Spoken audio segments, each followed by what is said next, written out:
Alrighty, YouTube, Niner Empire, back to the regular scheduled program. Finally back from being out of the country.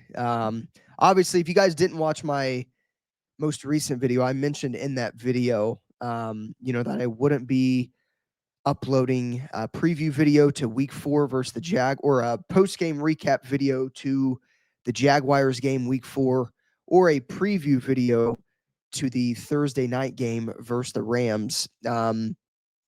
Literally had no service. Been out of the country again for the past week. So I did make a couple community posts following the Rams game, also following the Jaguars game as well, just kind of giving my 2 cents on it. But I did mention I'd be on here, to post this post game recap video to the Rams Thursday night game. Unbelievable win. That by far was one of the best wins that as a fan I've been able to see from this 49ers team. I mean, the way they persevered and showed resilience against the Rams with multiple guys down and injured, for them to win that game is absolutely unbelievable. I think it's a testament to Kyle Shanahan and his ability to coach no matter who's playing. Kyle Shanahan's easily one of the best offensive minds in the NFL, probably the best offensive mind in the NFL, but he's also one of the best head coaches in the NFL, and I think it showed Thursday night. Unbelievable win on all aspects of that game. Special teams, offense, defense, unbelievable. Mac Jones was 33 of 49 for 342 yards and 2 touchdown passes. Mac Jones was getting killed Thursday night. Looked like he had re-aggravated that PCL injury. It ultimately ended up being a stinger of some sort, I think is what they said. But yeah, I mean, there's literally during the game, Mac Jones is like getting up. His pants are like halfway down his butt, and he's jogging off to the sideline after taking a hit, and he's just puking all over himself. And he came back in and finished the game out. Mac Jones will have my respect no matter what team he's on for the rest of his career. I mean, just showed true toughness, resilience, and he did exactly what the 49ers needed him to do for them to have success offensively and for them to ultimately win the game. Phenomenal performance by Mac Jones. Christian McCaffrey was fantastic in this game once again. Not so much in the rushing game, but I mean, like it's been all season, he has had ridiculous success in the passing game. McCaffrey's the best receiving running back in all of football. He had 22 carries for 57 yards. He had 8 catches for 82 yards and a touchdown. So clearly, majority of his damage came in the receiving game. Mac Jones hit him multiple times, when there was nothing downfield open. It's almost unfair to have a guy like Christian McCaffrey there for a dink and dunk type of play if nothing's open downfield, because he is so dangerous with the ball in his hands. He runs like a freight train. I mean, everybody knows Christian McCaffrey and his play style. One of the toughest, if not the toughest player in the NFL. The amount of times that he gets hit and just gets right back up is unbelievable. Week 3 versus the Cardinals, he got hit multiple times. One of the worst games I've ever seen McCaffrey get beat up in. And again, he just continues to produce. Really hope he stays healthy because the 49ers clearly need him, and he's such a threat to opposing defenses. So Christian McCaffrey, shout out to him as well. Phenomenal game from McCaffrey once again. He's having a insane season. Receiving game, along with McCaffrey in the receiving game, Kendrick Bourne, man, 10 catches for 142 yards. Just came up in ridiculously big in every way. Struggled week 4 against the Jaguars. He had a couple drops. Um, he was clearly upset with himself after that game. But yeah, I mean, he shows up during the Rams game. Mac Jones and him just have this camaraderie and this chemistry that you know that they've had since their time in New England, and it clearly showed that they haven't skipped a beat. They haven't missed a beat. They were on early, often throughout the entire game. Kendrick Bourne had a career day. Yeah, I mean, just super stoked for this team in every way, shape, or form. You look at this defensively, um, man. I guess we can get into Jake Tongas. Jake Tongas had a phenomenal game as well. 7 catches, 41 yards. He also had a touchdown catch. He was actually the first touchdown of the game. Great drive by Kyle Shanahan on that first drive. They went down, immediately scored. Mac Jones hit Jake Tongas. And then, yeah, man, I mean, they did not skip a beat the rest of the game. The offense was clicking. It's unbelievable, too, because the offense, I think, looked the best they have all year in this Thursday night game. And the 49ers did not have Pearsall, Jennings, Kittle, or Brandon Ayuk. It's absolutely asinine how sometimes football works. Defensively, Marquise Siegel led the team in tackles. Siegel had a phenomenal game. He struggled at times in coverage, but I think ultimately he played phenomenally. Um, Fred Warner, D. Winters, I mean, those guys continue to just be the backbone of the defense. Upton Stout, another phenomenal game by Upton Stout. He was, Devontae Adams got him a couple times. Puka Nacua got him a couple times. But I think Upton Stout ultimately played pretty well. So I was super happy to see that. Diamador Lenore, on that final drive, locked up Puka Nacua. That then resulted in the Rams running the ball on that 4th and 1 where the 49ers stopped them to win the game. Phenomenal game by Lenore. Alfred freaking Collins, man. What a play. Rams are, they're about to score.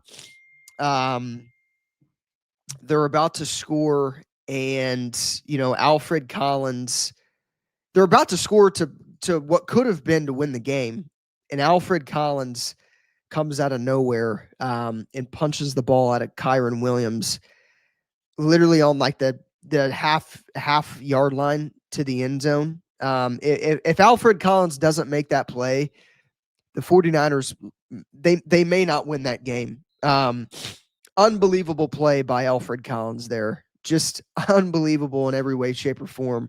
For him to do that as a rookie, what I've noticed, more than anything about these rookies is they just get better week after week after week after week. And it's really looking like CJ West, Michael Williams, Alfred Collins, and Upton Stout are truly,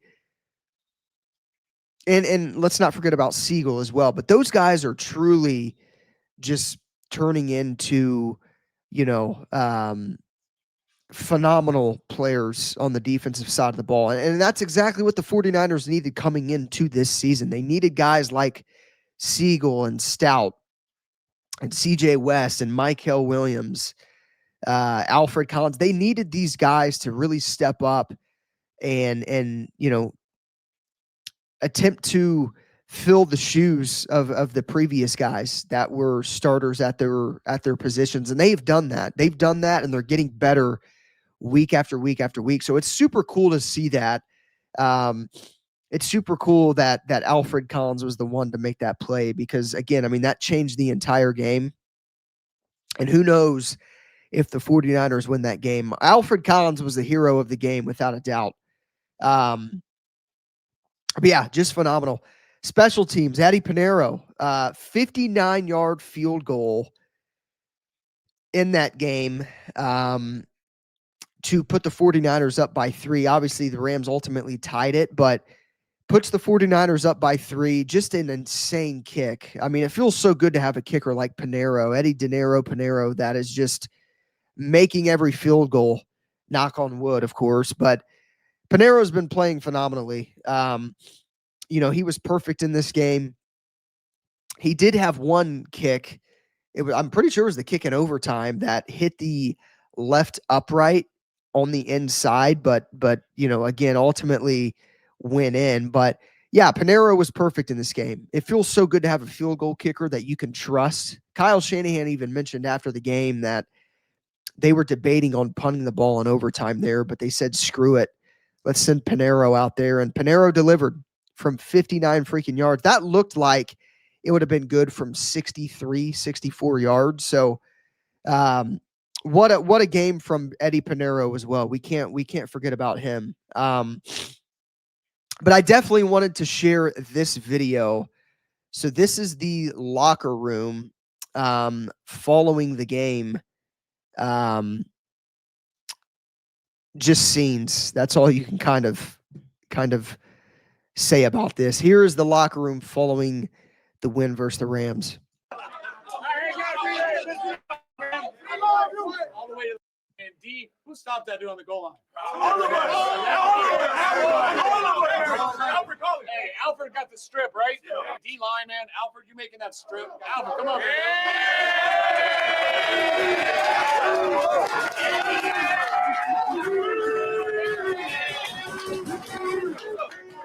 bro. I love y'all boys. Hey, that's against the wall, bro. Hey, we're going to fight. Yeah, Eddie, 4 for 4, hit a 59-yarder. Go up every time, bro.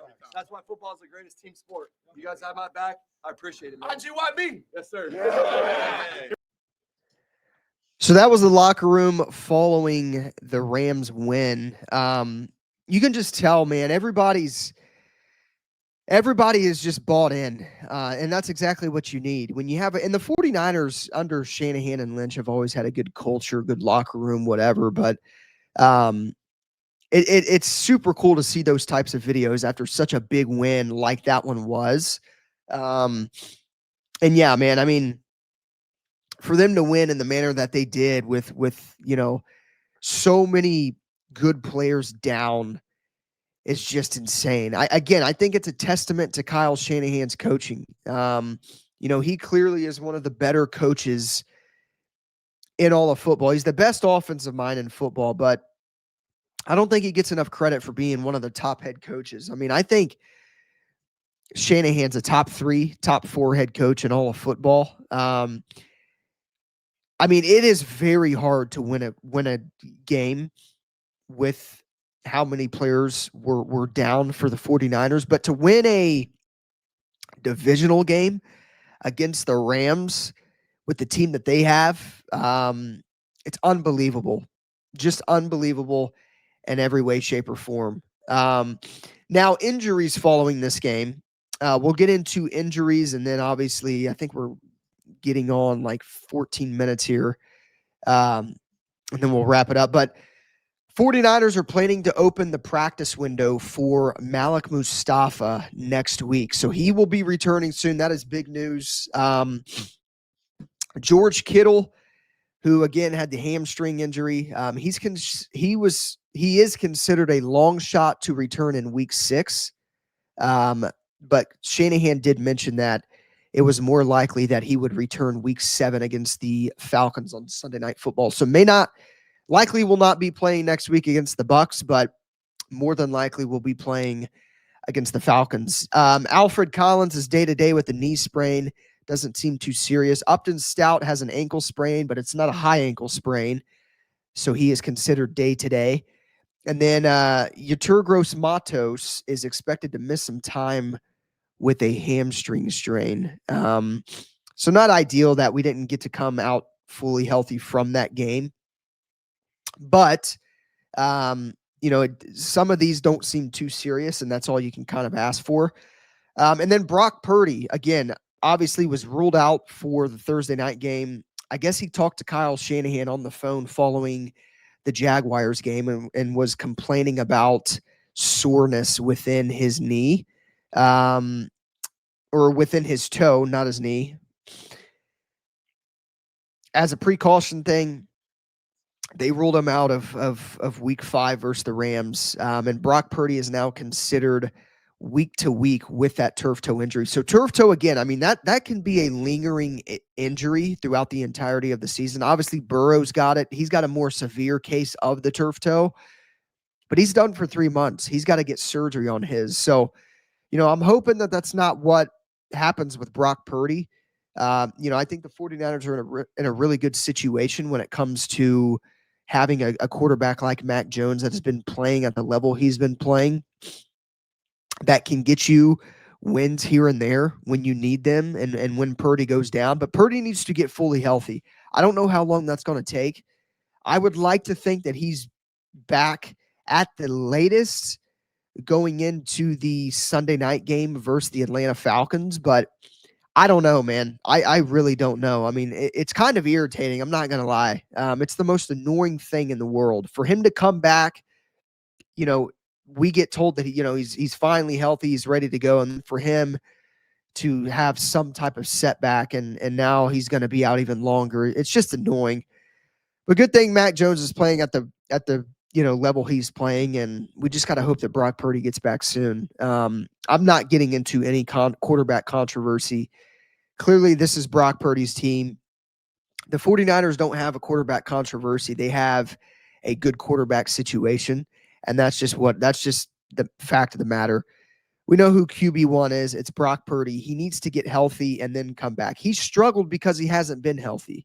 So, there's nobody else on this team that gives us a better chance to win than Brock Purdy when he's fully healthy. So, we just got to get him back. Obviously, I'll continue to keep you guys updated on the Purdy injury, but those are the latest injuries or injury updates following the 49ers win versus the Rams. So again, with Purdy, clearly the goal is to get healthy, and he is considered week to week. So they'll just probably monitor it as it kind of as the weeks kind of progress. So I will continue to keep you guys updated. But yeah, man, massive win. I'm super stoked for this team, super proud of this team. And now we get 10 days of rest before we take on the Tampa Bay Buccaneers. So as always, go Niners. Let me know your guys' thoughts on this win in the comments down below. I will see you guys in the next one.